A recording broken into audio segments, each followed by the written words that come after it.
Now student, in this chapters of national movement of India, we have studied as Gandhiji came right from South Africa, the movement started. He was having a nationalism. उनके अंदर एक nationalism हुआ कि लोगों को बहुत तकलीफ हो रही है. Poor people have been harassing Indian people, have been suffering from the injustice of Britishers. So they started some movement against this. Right? The first था Rowlatt Act 1990.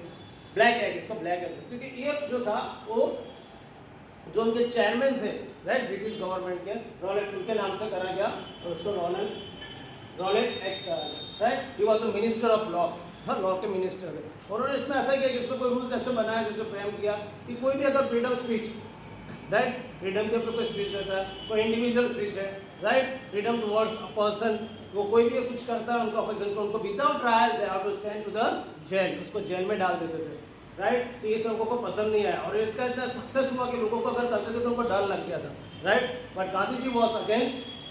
Gandhi ji did not like all this things. There were many rallies that happened right. कितने strikes हुए कितने shows हुए कितने banners का इसका हुआ और इसमें ये लोग ने इतना ऑपोजिशंस किया राइट. तो ब्रिटिश गवर्नमेंट ने क्या किया कुछ भी ऐसा करते थे ऐसा रोज उनको खुद का बनाया कि सबको they have to put in the jail without any intentions, without any trial against them, right? तो doctor Satyapal and doctor Michlu right दोनों को जेल में डाला गया पंजाब में जब उनके अगेंस्ट में गए. गांधी जी को भी दिल्ली में अरेस्ट किया गया ऑपोजिशन ऑफ दिस एक्ट. तो इससे बहुत बड़ा एक फायर एग्जीक्यूट हुआ इंडिया में right. This is the injustice done for me on this act become a several a very tragedical act in the freedom of India. 1998 इसलिए इसको ब्लैक एक्ट कहा गया था. इसका नाम था ब्लैक एक्ट. इसलिए रॉलेट जो मिनिस्टर थे ऑफ लॉ के उन्होंने अपना खुद का रूल्स बनाया कि कोई उनके खिलाफ कुछ बोल नहीं सकता against the freedom. This becomes against Gandhi ji और गांधी जी ने उनके खिलाफ आवाज उठाई और उनको जेल में डाल दिया. इसका एंड ऐसा हुआ कि बहुत सिविल एकदम बढ़ गया the fire accident in India कि this rules what they have done for the injustice of the people of India. तो रॉलेट एक्ट था. Now will go to the Jallianwala Bagh मसला 13 March 1990 right. Will continue with this topic.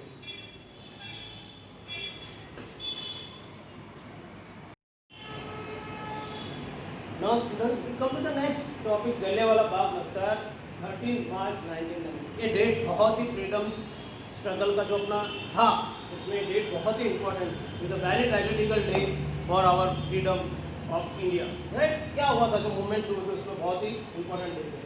Jallianwala बाग में ऐसा हुआ जब doctor Satyapal doctor Kitchlu को जब अरेस्ट किया गया पंजाब में रॉलेट एक्ट में अमृतसर में तो वहाँ पे एक गैदरिंग हुआ राइट. वो गैदरिंग में ऐसा था जलियांवाला बाग के वहाँ पे हुआ इन पंजाब अमृतसर चारों तरफ से कोर्ट बंद था. वहाँ पे गैदरिंग हुआ और जो वहाँ के जो जनरल थे ऑर्डिनल डायर उन्होंने वहाँ पे वो मीटिंग में थे तो वो वहाँ पे गए. उनके सब जो भी सोल्जर्स थे ब्रिटिशर्स उन्होंने जाके वहाँ पे जब मीटिंग चल रहा था वहाँ पे वो लोग ने गए और सीधा उन लोग ने without any information without any before that collections of any information कि क्या हो रहा है क्या नहीं why the meeting is gathering here सब एक साथ जो जुटे हुए थे फ्रीडम फाइटर्स उन्होंने कुछ भी सोचा नहीं और there was no collection no information given compare to the people that हम लोग ये चीज़ करने वाले हैं आप गैदरिंग मत करना. वो सीधे गए वहाँ पे gathering and they started fire with the gun right. वहाँ पे ये लोग को जगह नहीं दी जो अपने इंडियंस से उनको बाहर कहीं से बाहर सके बिकॉज इट वॉज अ फोर्टेड पूरा रोज था वॉल्स राइट. वहाँ पे एक अनईज हुआ था वही उनका नैरो था जो वहाँ पे बचा सकते थे तो लेकिन उनका कोई रास्ता नहीं था.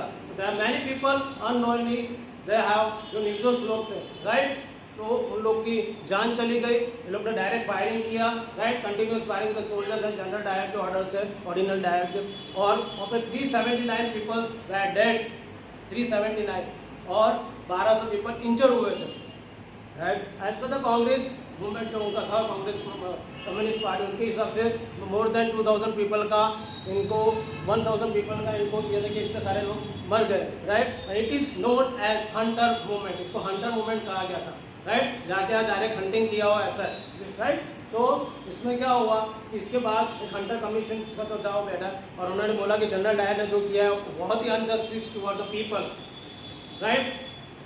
and he has just knowing everything and he has answered. तो जनरल डायर को किया गया कि मेरे से गलती हो गई है, इज अनलॉयल्टी डन बाय हिम, तो उसको 2000 देके बॉन्ड देके उसको इंग्लैंड भेजा गया और उसको एक स्वॉर्ड का रिवॉर्ड दिया गया. He is back to the England again, right. और उनको गवर्नमेंट ने वहाँ पे ब्रिटिश गवर्नमेंट ने उनको भेज दिया कि this is injustice what you have done for the people. इसके बाद गांधी जी को बिल्कुल उनका ट्रस्ट ब्रिटिश से उठ गया. He was not at all interested in this British what they are ruling. उन्होंने उनके ऑपोजिशन चालू किया और they started a severe movement against the Britishers, right. People also become oppose by the people, by the people of the British. Because उनको soldiers जो government था उनको बिल्कुल सपोर्ट नहीं रहा and they against started a severe movement against this and opposition start fully opposition start against the British government. It was a great tragedy, a very big tragedy happened in Jallianwala Bagh. Still we remember, just salute the martyrs who have died for our country, right. It happens in 13 March 1990. Now we come to the Khalifat movement.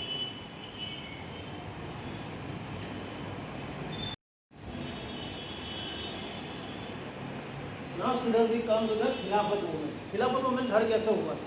Now after first world war, right, Turki was in the side of Germany. लेकिन क्या हुआ, England had won. तो जो भी rules regulations थे, अनटर्म terms जो भी थे, right, the laws what was totally on the losing side. वो लॉसिंग साइड में चले गए, फॉलो कर सके नहीं, राइट. अभी उस टाइम पे ऐसा था, जो तुर्की के जो हेड थे, right, Turkey the head, the sultan of the Turkey was at time the head of Muslim, वो खलीफा था, राइट. And some after the movement has started the oppositions against the rules what are this follows by खलीफा.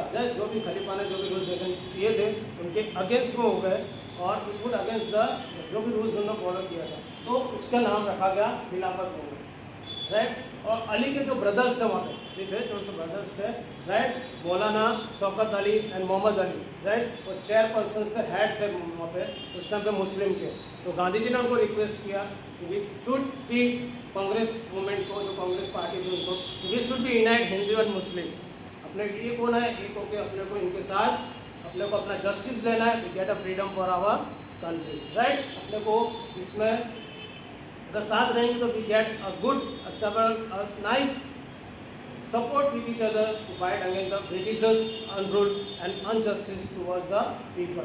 तो उन लोग ने जो उनके चेयरपर्सन थे वो थे, जो खलीफा था उनके साथ उनके तुर्की के जो उनके रूल्स रेगुलेशंस थे उनके ऑपोजिशन में हो गए, लेकिन जो चेयरपर्सन थे मोहम्मद अली, राइट, उनसे बात किया, राइट, और मौलाना कि we just support mix Indian and Muslim together to fight against the freedom of India. इस तरह से खिलाफत मूवमेंट स्टार्ट किया गया by the Gandhi, and it becomes main several reasons for the freedom of India. Hope you like this topic. Thank you.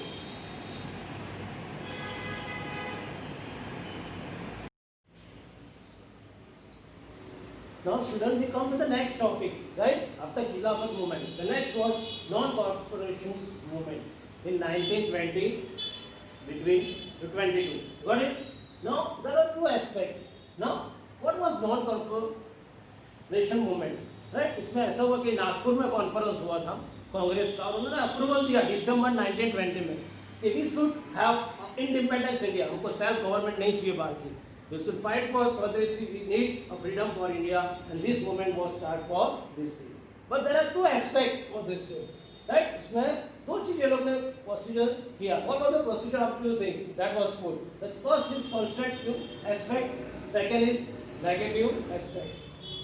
Movement में सबसे पहले क्या था, movement was Hindu Muslim unity, right. दोनों को स्टैंड करना, पहले बोले अपने एक होते क्योंकि दे हैव बाइकॉटेड, दोनों को अलग कर दिया था, राइट. तो that first thing was Hindu Muslim unity to be stand, दोनों को स्टैंड करना, दोनों के अंदर मेंटालिटी जो थी वो अलग करना, to get a nationalism and to fight for the country, right. We should have that moral duties, वो उनके अंदर एक पॉइंट था जो रखा हुआ था कि we should understand each other for the welfare of the country, we should be honest towards our country, right. We should not go against the Britishers.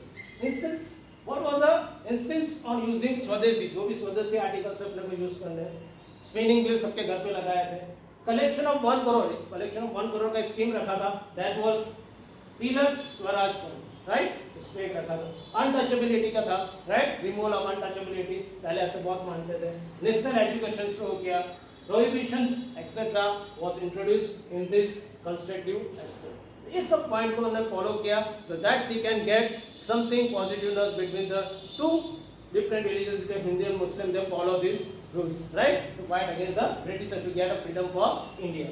Now negative aspect में क्या किया, इसका negative गवर्नमेंट जॉब थे, they have just given, just put off government की जो school colleges थे उसको भी निकाल दिया, boycott registers, right, boycotted legislations, जो भी रूल्स रेगुलेशंस उनको भी बॉयकॉट कर दिया। इसके बाद resign from government post, right, उन्होंने रिजाइन फ्रॉम गवर्नमेंट कोर्ट में भी रिजाइन कर दिया। लोकल सेल्फ गवर्नमेंट में भी इसको बहुत प्रॉब्लम हुआ, they also remove everything, right, they boycott foreign rules and foreign जो भी मटेरियल्स थे, क्लोथ्स थे, वो सबको बॉयकॉट कर दिया, they remove not to wear that thing, something title government titles, right, कुछ आर्टिकल्स से that also remove. There are many things that have been a negative aspect with the non-corporation movement, because they start for the real Swadeshi movement to part to the real freedom for the country. Got it? We'll discuss in the next topic the another movement point in this chapter. Thank you.